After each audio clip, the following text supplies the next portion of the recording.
Okay, so today we're doing a recoil. So I went out to start that this morning, do a little adjusting on it, and that happened. So let's fix it. There's the new rope. Let's get to it. Okay, so we're going to have to take these bolts out here. They're 10 mil.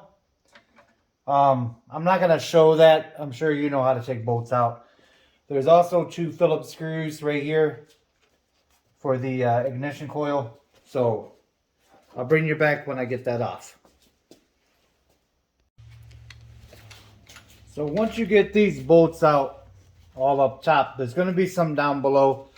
So I'm using my Milwaukee ratchet here. I'll put it down in the description.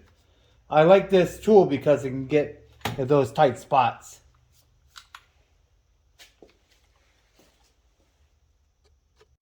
So for this very bottom back one, I'm using a 10 millimeter ratcheting wrench.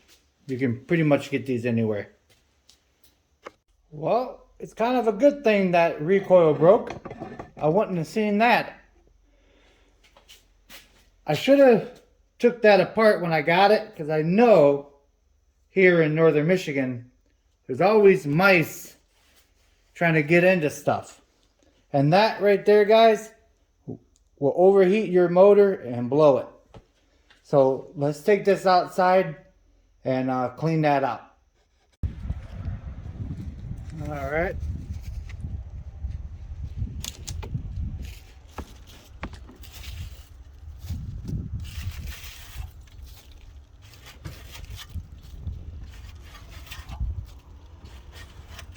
Oh, it wasn't a mouse, I don't think.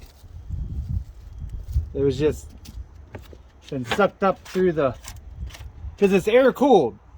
You have to remember that.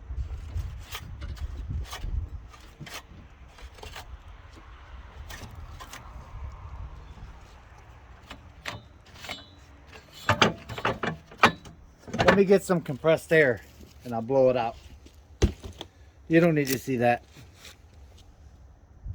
Okay, now that we got it on the bench,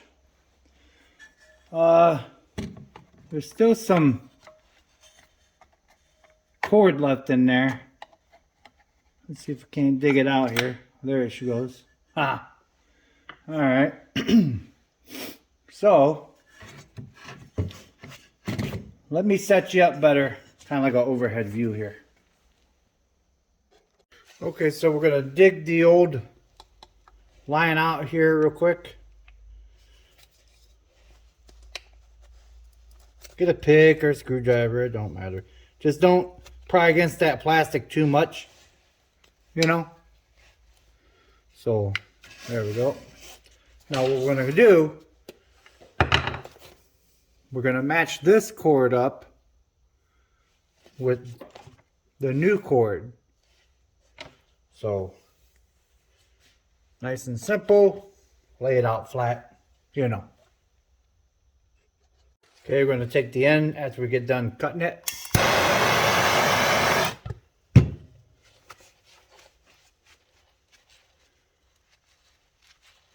Make sure you're using gloves, don't burn yourself. Hot wax and nylon is not fun to get on your hands. There you go. All right, the other side. Smells like popcorn. Getting hungry. There we go. Alrighty. Okay, so I went ahead and put some of this gel lubricant in there. You could put anything in there, but I like using this gel lubricant. And I put it inside here where the dog leg is. See how it flings out better? It wasn't flinging out that good before. It's pretty dry. You want that to be able to fling out pretty quickly. See how it's flinging out now? Sweet. All right, so now we're gonna count from here. And count from here. 1,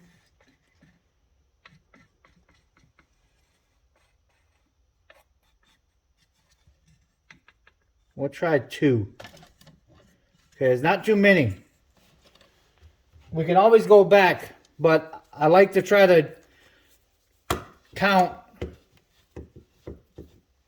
small increments first, because it's easier to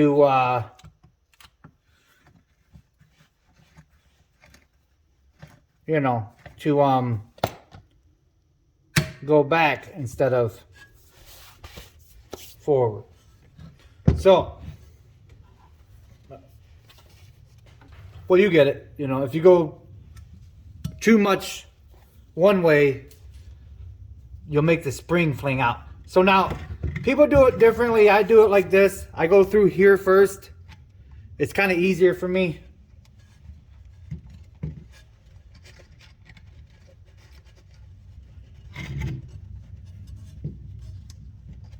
Okay, just kind of take your time. Put it through here.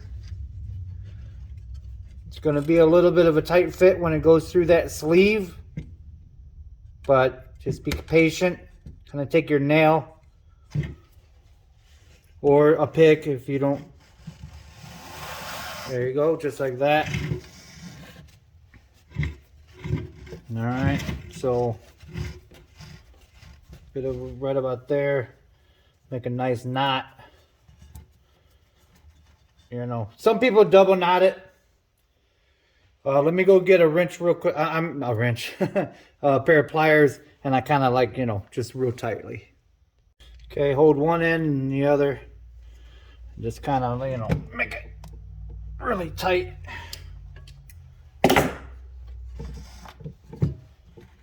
Make it go through there. Kind of stuff it in that little hole. Not too tight because I've broken these little plastic pieces before also. Now, the good rule to go ahead and tie a knot in the end of the rope. Don't put this on yet because you don't know if we went around enough times there. But you don't want to be having this exposed here because it'll just go right through there, and that's a bad day. So hold this in the center, unclamp whatever you got to clamp with. Okay, now slowly bring it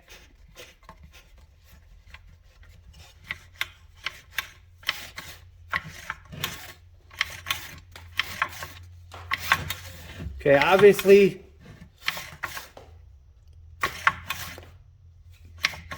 it's kind of like get it to kind of fling a little bit.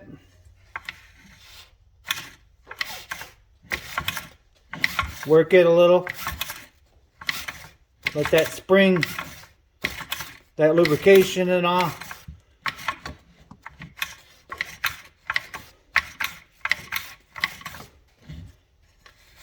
You know, kind of let it, because you know you got to have a little bit of a tail to get up through the machine. Now we're going to go to the machine real quick. I'm not going to show you. We're just going to dry fit it and see if that's enough, and then we'll install it. Okay, so that 2 1/4 turn or whatever I did was not enough. I did 3. Let's try that out. See, the reason why we have to do this, now you know, like I said, you may do it different, but I just want to be cautious. I don't want to recoil, you know, coil that spring out. I hate messing with those springs. So I'm sure people in the business also hate messing with those springs. But I don't know.